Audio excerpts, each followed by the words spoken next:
আমার যুবকেরা বিয়ে করতে চায়, মাকে বলে মা বিয়ে দাও নাইলে বাড়ি ছাড়বো, বাইক কিনে দাও নাইলে বাড়ি ছাড়বো, এইটা করে দাও নাইলে এটা করব। দেখা যায় কথা শোনে নাই রে, হঠাৎ গলায় দড়ি দিয়েছে, কদর বাড়ে না কমে। কথা কয় না, বাড়ে না কমে। আহারে ছেলেটার যদি তাড়াতাড়ি বিয়েটা দিতাম তাইলে আজকে ছেলে হারানো লাগতো। হ্যাঁ, যুবকরা বলছে হুজুর ঠিক। শীতকাল আসতেছে তো খেয়াল রাখার দরকার আছে না নাই? বেঁচে থাকতে কদর করার দরকার। বেঁচে থাকতে কদর করে না, মারা যাওয়ার পরে কদর বেড়ে যায়। চাউল নাই, ডাউল নাই, বাজার নাই, তরকারি নাই, দেখার মানুষও নাই, কিন্তু মারা গেছে ওই দিন তার জন্যে খিচুড়ি রান্না হবে। গ্রামে সবাই চাউল ডাউল দিয়ে, ওরে বাবা খিচুড়ি রান্নার লোকের অভাব হয়। ঘরটা বাতাসে উড়ে গেছে, টিনটা উড়ে গেছে, খুঁটিটা পড়ে গেছে, বাঁশের দরকার। গ্রামের কোনো মাতব্বার অথবা যাদের বাঁশ ঝাড় আছে, যে যদি বলে ভাই দুইখানা বাঁশ যদি দিতেন ঘরটা সোজা করতে পারতাম, খুঁটি লাগাতাম।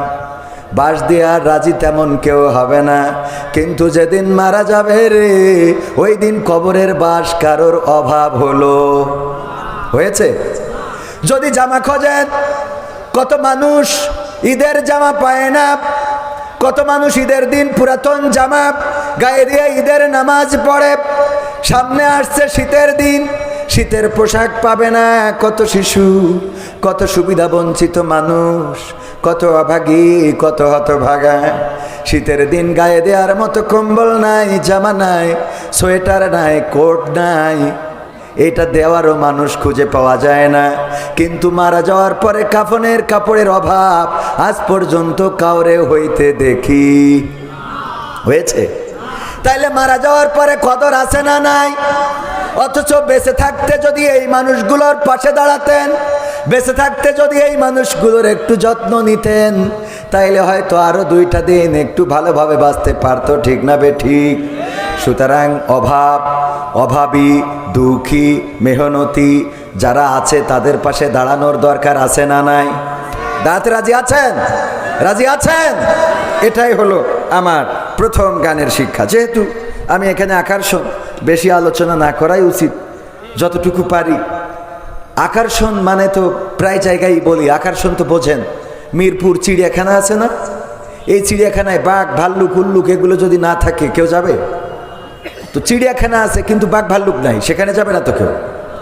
বানর খেলা যে দেখায়, ও যদি সারাদিন বাজারে ঘুরে বেড়ায়, ওর কেউ দাঁড় করাবে? কিন্তু বানর নিয়ে যদি বেড়ায় তাইলে দাঁড় করাবে কিনা? আকর্ষণ বানর খেলা যে দেখায় সে না, আকর্ষণ হলো বানর। চিড়িয়াখানা আকর্ষণ না, আকর্ষণ হলো ওর মধ্যে উল্লুক, ভাল্লুক, বাঘ, সিংহ এগুলো, ঠিক কিনা? তো এই মাহফিলে অনেক বক্তা আছে, মুফাসসির আছে। আমি যেহেতু আকর্ষণ, তার মানে কি বুঝে নেন, ঠিক আছে তো?